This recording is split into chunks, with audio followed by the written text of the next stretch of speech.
Hello and welcome to Culture Shifters Unite. I am your host, Brenda Williams, founder of the podcast Soul of a Lead Her for She Who Lives and Works from the Soul, as well as the Brenda Williams Show. If you have enjoyed being in my space, coming into week two, last week we talked about the power of listening. And deep rooted listening is full bodied. And a full body listening really looks like clear hearing, which you all may be familiar with the terminology clairaudient, clear feeling, clear sentient, and clear knowing, clear cognizance. This is your ability to see and hear and feel beyond the physical reality. And shows up in many ways. When you're on a call, maybe with one of your clients or employees, when you walk into a room, when you walk into a networking space or a conference room, that feeling that you get, maybe prayer we would call precognition. When you wake up in the morning and you just have a feeling, or maybe something comes over you throughout the day, like, something feels off. The game is afoot, right? They have placeholders, and this is all part of your awareness. So, as an empathic leader, this shows up, that kind of listening shows up all the time because your awareness is a bit heightened. So, if you fall in the realm of neurodivergent, you're not neurotypical, highly sensitive, empathic, maybe what some call ADHD, it just means that your senses sometimes can feel very overwhelmed and overloaded. And you may find it hard to focus and concentrate. There's nothing wrong with you. So let me name that. There is nothing wrong with you. Your perception of the world is just slightly different than other people, and that's okay. And more than okay, we need it. So, as we get into this week's code 2, and really with this second code, we're naming something really important because it sits at the heart of soft power leadership. And a culture shifter leads with soft power. Soft power leadership and emotional maturity and spiritual awareness is essential. So, before I go any further and dive deeper into this week's teachings, I understand who's listening, and this is for you. This is for someone who is running a company, nonprofits, creative practices. You may be early in your career, but spiritually, you're very mature and aware. You've built things, you've carried responsibility, you've shown up for people, but you're tired. And this type of tired that we're talking about a collective overwhelm and fatigue. So let's just be honest. Right now, we have multiple genocides unfolding on the planet. We are watching in real time havoc and devastation, people being laid waste, not just displaced, but eviscerated. That is not natural, one. And then it is definitely not the intention of the creator for us to even witness this level of carnage that we have witnessed. Now, I don't know what space and time that you have grown up in, but I can remember being very triggered and charged growing up, reading history books about what was happening in Auschwitz, and seeing those very real pictures of concentration camps, Japanese internment camps, seeing the emaciated bodies, seeing the grief on the faces of mothers and the despair in the eyes of men and the sort of blankness in children, because the dissociation, I'm sure, to survive has had to be very real. And I can only imagine in real time, many of us, this is what we're watching. This is what's moving into our news feeds. So, what does this mean, and how do we hold all of this? Well, I would say that in many cases, while we may have our wins, we are quote unquote successful, we're still watching a world on fire. And it can numb us, make us feel lonely, and to a certain degree, maybe even spiritually hollow. But take heart, you are not broken. What I want to invite us into today is permission and not pressure. People don't need more motivation. We don't need the rah rah right now. We need permission. Permission to stop bleeding in systems that require emotional compression. Permission to stop performing strength, to act like we have it all together. Who could have it together in the state of the world right now? Permission to feel again without collapsing. And this is the tender place, is that feeling without collapse. And this is the emergence of emotional maturity and spiritual awareness begin. This is not being stoic. This is not being detached.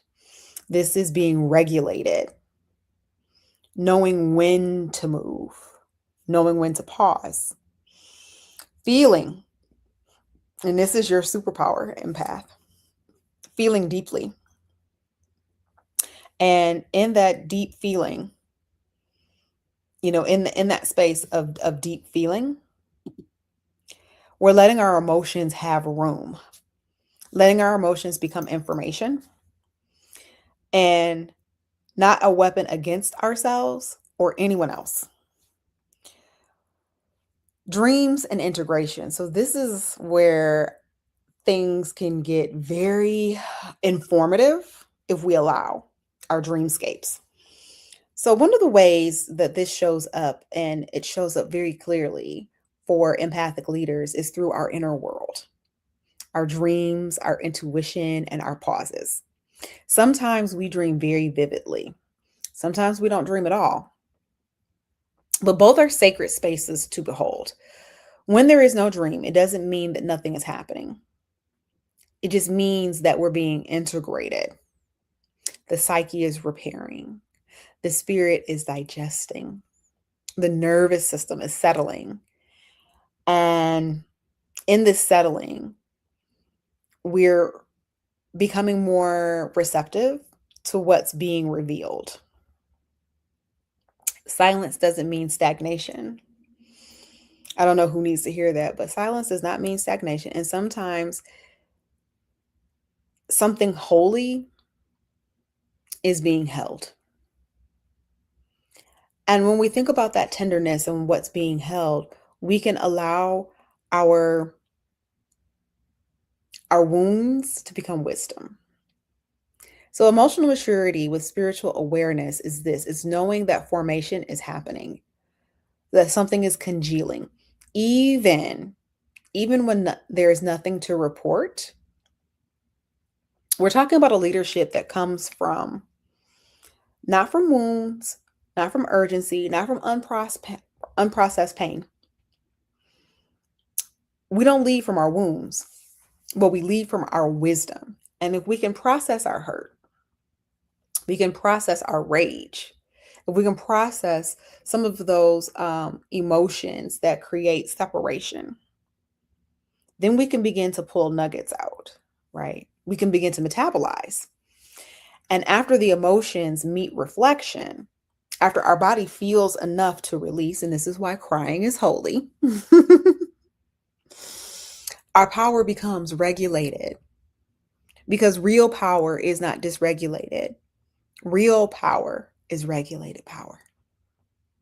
So when we understand all of that, we can look at time and an understanding to know that everything has a season, everything has a time and place. And this is why empathic leadership moves just a little differently, because we don't live by clocks. We live by cycles, seasons, and inner signals. And in the beginning, to name a deeper rhythm for this is why I include 13 moons instead of just 12, and that there's 5 seasons instead of 4 for formation. And when we look at that, then we move our productivity. We actually use a different model for productivity. And this really hit me that we have a pocket season, or a season that's actually outside of time, called the winter arc.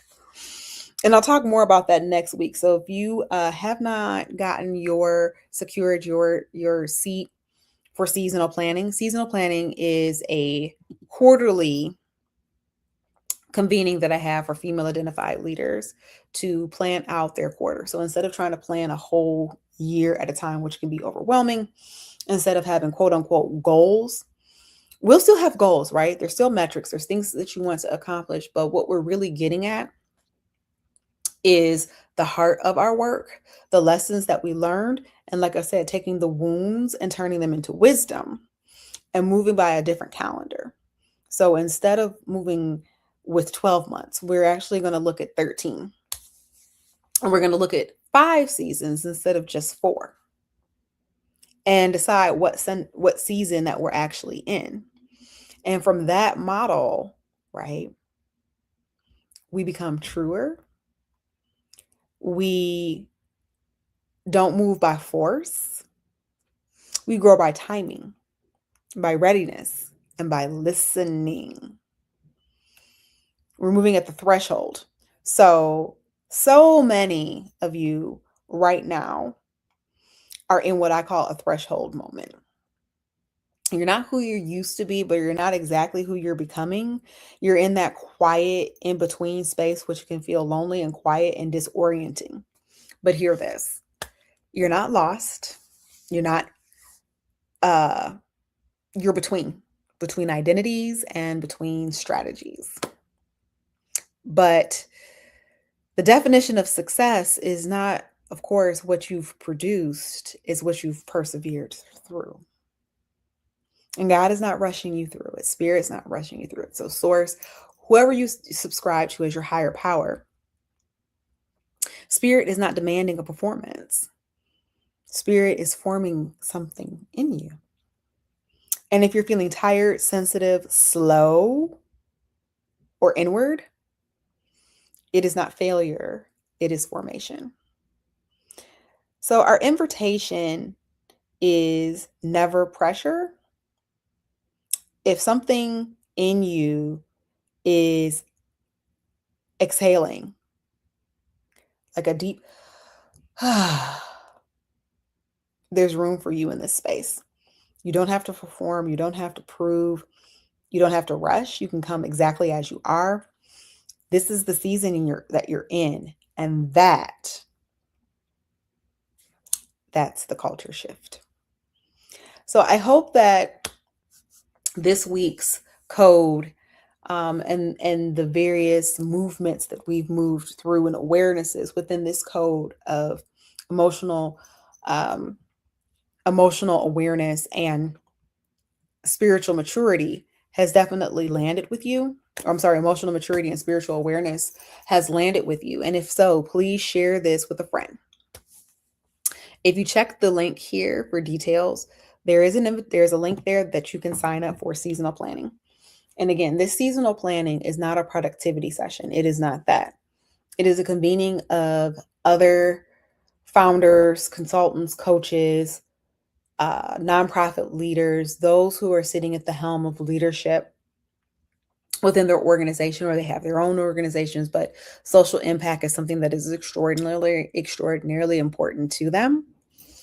And we will be together in community as we chart out, again, the real time, not the Gregorian time, but through the real time, and then also your own pace and timing.